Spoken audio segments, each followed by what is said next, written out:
Bapak, Ibu, dan saudara-saudari yang dikasihi Tuhan, mulai Rabu Abu hingga hari ini,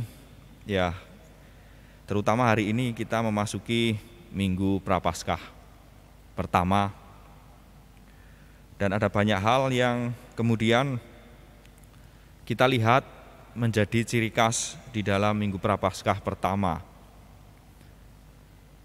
Yang pertama mengenai lagu pembuka yang diawali dengan doa litani kepada para kudus. Apa yang kemudian dimaksudkan gereja dengan memohon rahmat kepada para kudus? Yaitu bersama-sama sebenarnya kita memasuki masa Prapaskah ini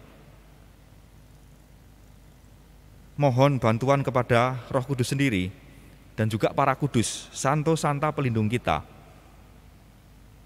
Karena diingatkan bahwa daging kita itu lemah dan seringkali mungkin kita jatuh pada dosa. Maka dari itu godaan-godaan yang barangkali hadir, mungkin sampai hari ini, apakah sudah ada yang puasanya batal atau pantangnya blunder begitu? Bisa jadi.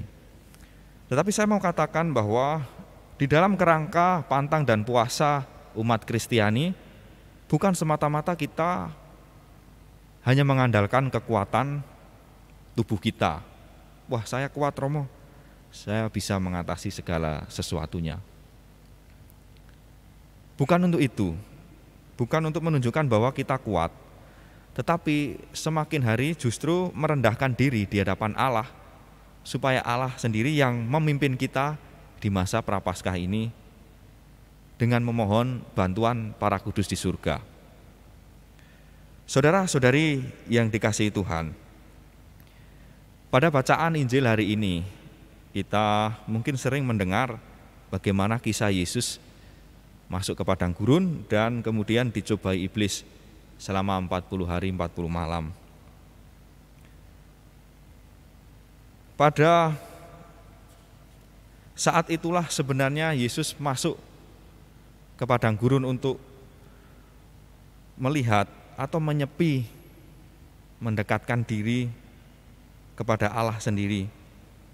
Dan kita, umat Kristiani, di masa-masa ini adalah masa padang gurun, di mana kita juga mau ikut bersama Yesus menyepi, berpantang dan berpuasa, yang saya katakan pada Rabu Abu lalu sebagai sarana untuk mengendalikan hawa nafsu. Dan ada 3 hal di dalam pencobaan Yesus yang bisa kita lihat. Yang pertama adalah godaan tentang makanan. Itu kebutuhan dasar manusia pertama.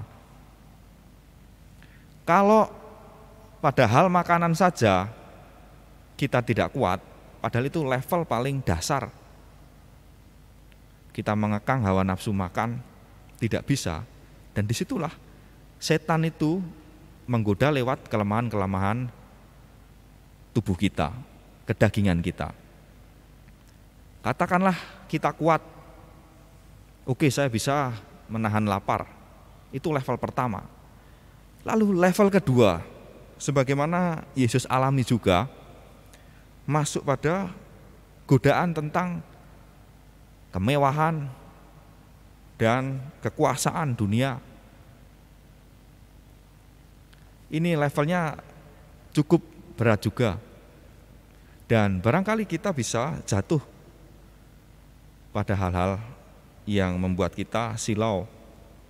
Bukan berarti kita tidak boleh memiliki harta benda, karena segala sesuatu itu adalah sarana, bukan tujuan.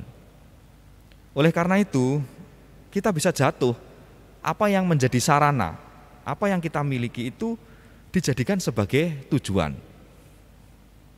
Makan untuk hidup. Makan itu sarana untuk hidup, bukan kemudian hidup untuk makan. Itu terbalik logikanya. Oleh karena itu Yesus kemudian pada level berikutnya, tantangan berikutnya adalah soal kenikmatan, bagaimana dia akan dijanjikan segala sesuatunya akan menjadi mudah ketika dia dicobai untuk menjatuhkan dirinya ke bawah. Dan kemudian Yesus juga menjawab, jangan kau mencobai Tuhan Allahmu. Saudara-saudari yang dikasihi Tuhan, ada banyak godaan-godaan yang barangkali kita alami. Enggak usah yang muluk-muluk ya, padahal yang sepele saja. Kita menahan lapar itu banyak hal yang bisa terjadi. Kalau orang lapar itu bawaannya pasti emosi ya toh. Disenggol sedikit sensitif ya, akan marah, baper ya, bisa jadi. Dan ya kita bisa jatuh pada dosa-dosa yang berikutnya. Banyak godaan. Oleh karena itu Yesus mengingatkan supaya kita mencoba menguasai diri. Jadi pantang dan puasa itu adalah sarana belajar kita untuk menempa diri, mengekang diri dari segala hal yang bisa membuat kita lupa akan tujuan utama. Bapak, Ibu, dan saudara-saudari yang dikasihi Tuhan, apa yang kemudian ditunjukkan Yesus sehingga dia selama 40 hari, 40 malam itu bisa melawan godaan itu? Yang pertama, kita akan melihat bagaimana Yesus pada awal bacaan Injil dikatakan Yesus yang penuh dengan Roh Kudus kembali dari sungai Yordan lalu dibawa oleh Roh Kudus ke padang gurun.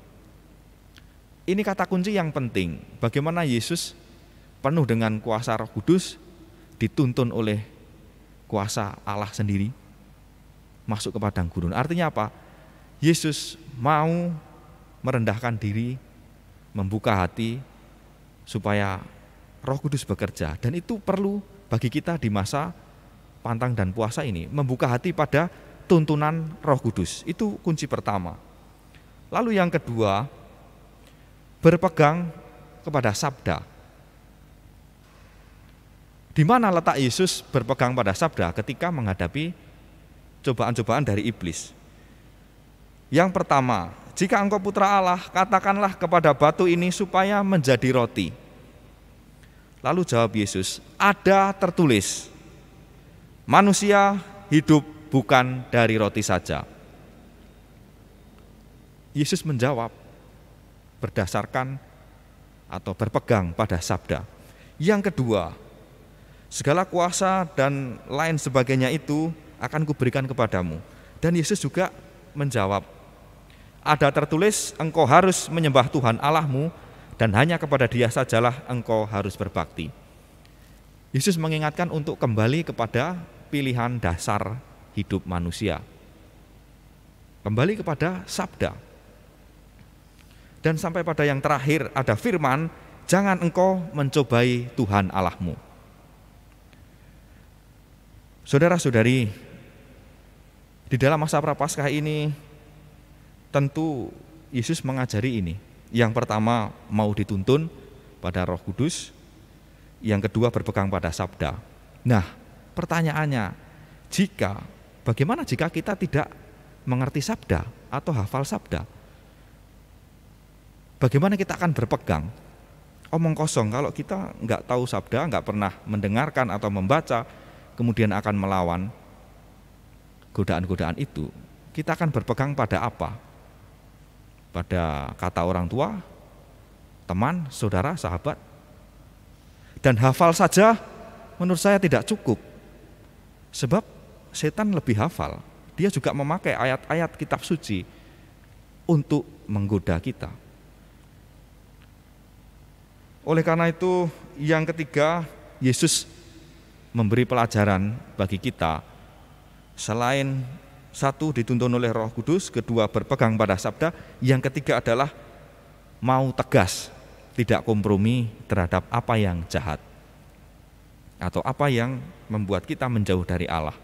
Maka Yesus katakan jelas pilihan-pilihan dasar yang harus diambil, yaitu engkau harus menyembah Tuhan Allahmu dan hanya kepada Dia sajalah engkau harus berbakti.